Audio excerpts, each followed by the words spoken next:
Sean todos bienvenidos a este video donde vamos a ver los procedimientos para la instalación de válvulas de expansión termostáticas. Primeramente vamos a comenzar con la instalación de las válvulas internas, las cuales no tienen tubo de compensación.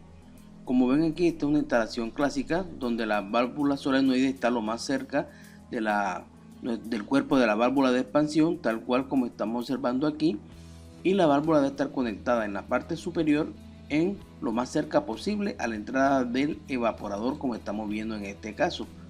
Mírenlo aquí. Y en algunos tipos de evaporador podemos colocarlo dentro de la carcasa del mismo, y es lo que sugiere el fabricante. Es lo ideal, pero hay algunos sistemas en los cuales la válvula de expansión tiene que estar ubicada fuera del cuerpo del evaporador, pero siempre está cerca y en la parte superior, como estamos viendo aquí. Y de esta forma el refrigerante que sale de la válvula en estado de mezcla puede pasar por aquí y caer por gravedad, y tenemos un buen flujo de ese refrigerante a medida que se va evaporando y va saliendo aquí en este tramo de tubería del evaporador. Ahora, con respecto al bulbo sensor, podemos decir que se coloca inmediatamente a la salida del evaporador en el tramo horizontal, tal cual como estamos observando aquí en la parte superior de la tubería.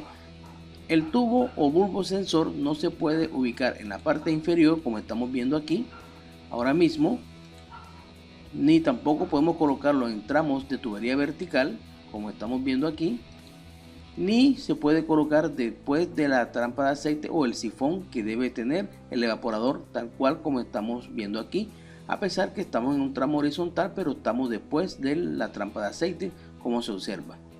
Miremoslo acá. Veamos este caso donde tenemos el cuerpo de la válvula aquí a la entrada en la parte inferior del evaporador. En este caso, la válvula no debería colocarse aquí en la parte inferior, porque simplemente tendríamos una afectación de la caída de presión. Recordamos que el refrigerante, a medida que va subiendo, se va convirtiendo en un peso, en una carga para la válvula, lo cual van a afectar el resultado de las presiones finales de la misma, como estamos viendo acá. Por esta razón, este montaje no se debe hacer. Aquí podemos ver un ejemplo de evaporadores grandes donde la válvula de expansión termostática está ubicada dentro de la carcasa del evaporador, como vemos aquí y como vemos acá. E inclusive en algunos tienen la válvula solenoide, como hablamos anteriormente, que la válvula solenoide debe estar lo más cerca posible del elemento de expansión, en este caso la válvula. Y en este caso vamos a observar que en estos tipos de evaporadores, tipo de doble flujo, de plafón, muchas veces se les llama, vamos a ver que no hay espacio suficiente para la válvula en el interior, pues simplemente viene la conexión inmediatamente, veanlo aquí, en la parte exterior del elemento, y en la parte inferior tenemos la conexión para la tubería de succión, pero siempre respetando que la válvula está en la parte superior. Con respecto a la ubicación del bulbo sensor en la tubería de succión, aquí tenemos un reloj para ver las posiciones. Recordemos que debe conectarse en el tramo horizontal. Algunas empresas de fabricantes de válvulas se recomiendan que para caso de que tengamos tuberías de retorno o de succión de 3 octavos a 5 octavos, coloquemos el bulbo sensor entre la 1 y las 11, como estamos viendo aquí, respetando aquí la posición del reloj. Para tubos de 3/4 a 7 octavos se recomienda colocarlo entre las 2 o las 10 del reloj, y para tubos mayores de 7 octavos se recomienda entre las 3 y las 9 del reloj, tal cual como estamos observando. Con relación a la instalación de las válvulas de compensación externa, como en este caso lo que tienen tubo de compensación, siempre respetamos la posición igualmente en la parte superior, como estamos viendo acá o como vimos anteriormente, y en este caso solamente nos vamos a analizar la posición del tubo de compensación.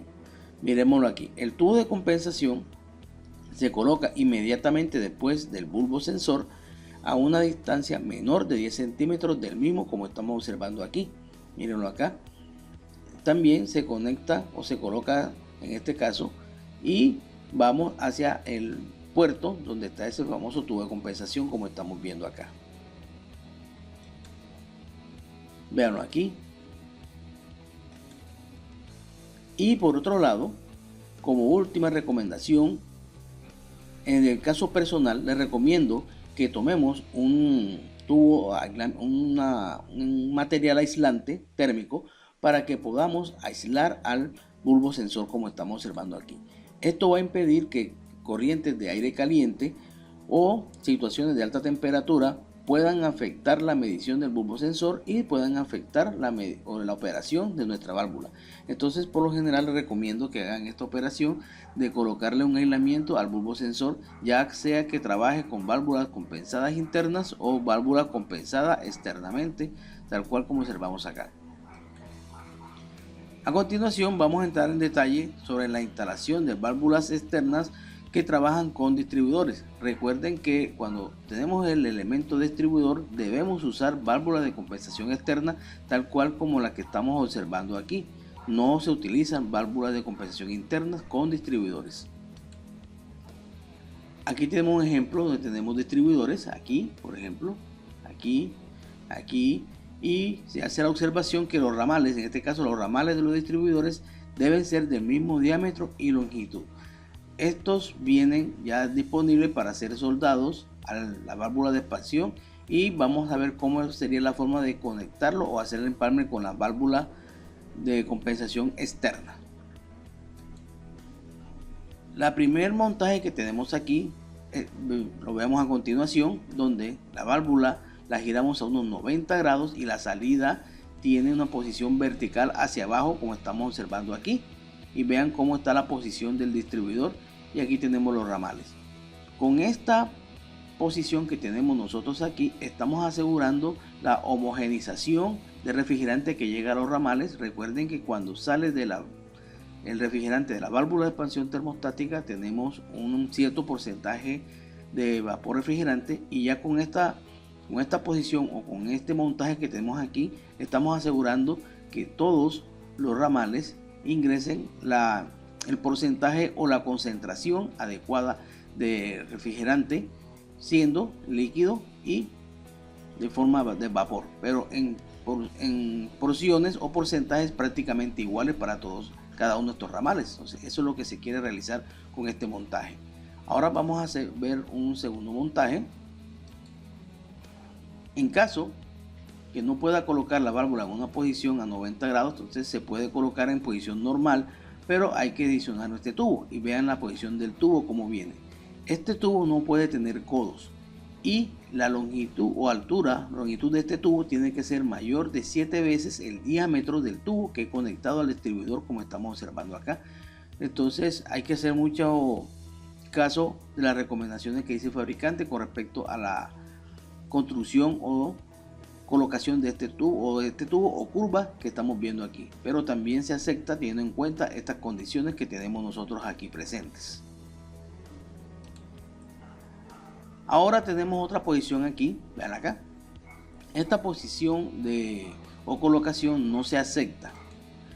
¿Cuáles son los motivos? Porque recordemos en este caso que como tenemos presencia de parte del refrigerante en estado de vapor a la salida, simplemente el vapor se me va a ir por los ramales que están en la parte superior, y la mayoría del líquido se va a ir por los ramales que están conectados en la parte inferior, lo cual estoy perdiendo la homogenización del sistema o de la cantidad de refrigerante que va por cada ramal.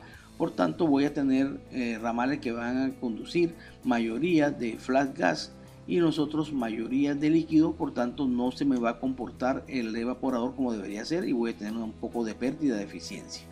Vamos a ver otro ejemplo donde no se debería hacer ese montaje, y lo tenemos aquí. Vean aquí, cuando yo hago este montaje aquí, pues estoy agravando el problema de la homogenización de la cantidad de la mezcla de refrigerante que sale de la válvula. Obviamente, en este caso, como estamos viendo aquí, los ramales que están ubicados en la parte superior van a tener una mayoría de refrigerante en estado de vapor comparado con los que salen aquí en la parte inferior, que van a estar prácticamente en estado líquido refrigerante. Entonces, los conectores o los tubos que van a estar en esta parte conectados con estos ramales van a tener poca absorción de calor comparado con lo que está en la parte inferior, y voy a tener una descompensación en la eficiencia de mi evaporador.